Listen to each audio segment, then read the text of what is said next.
Hello প্রিয় শিক্ষার্থী বন্ধুরা, আসসালামু আলাইকুম।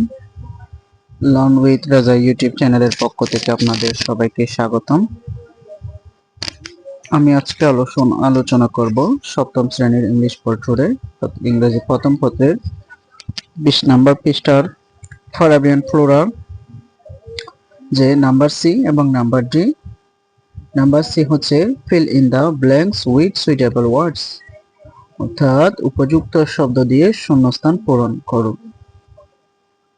প্রিয় বন্ধুরা, আপনারা আমার সাথে দেখতে থাকুন ভিডিওটি, সে সাথে আপনাদের উত্তরগুলো এখান থেকে মিলিয়ে নিন, অথবা আপনারা এখান থেকে দেখে ফিল ইন দ্য ব্ল্যাঙ্কসটা শিখে নিতে পারেন।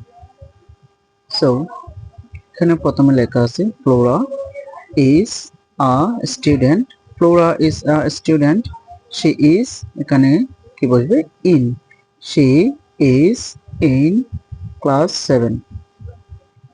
She can remember her first first day at school even today. She এখানে বসবে went to school in 2006. Her mother accompanied her to school.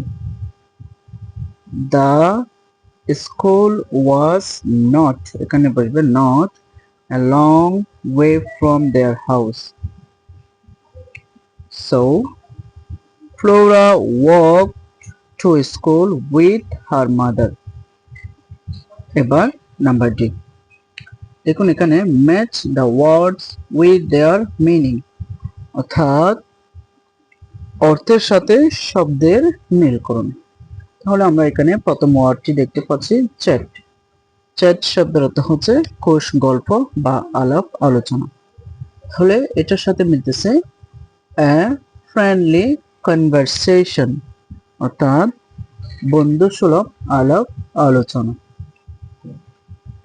Number 2 recall. Recall শব্দের অর্থ হচ্ছে স্মরণ করা। তাহলে রিকল শব্দের সাথে মিলতেছে রিমেম্বার, স্মরণ করা। Number 3 exactly. এক্স্যাক্টলি শব্দের অর্থ হচ্ছে যথাযথভাবে। এই শব্দটির সাথে মিলতেছে প্রিসাইসলি অর্থাৎ সঠিকভাবে। Number 4 excited. এক্সাইটেড শব্দের অর্থ হচ্ছে রোমাঞ্চিত বা উৎফুল্ল। শব্দটির সাথে ফিলিং হ্যাপিনেস অর্থাৎ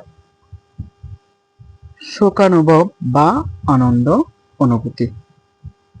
সাথে থাকার জন্য সবাইকে ধন্যবাদ। সে সাথে পরবর্তী ভিডিও দেখার আমন্ত্রণ রইল। সাথে আমার চ্যানেলটি সাবস্ক্রাইব করে রাখার জন্য বিশেষভাবে অনুরোধ করা হলো।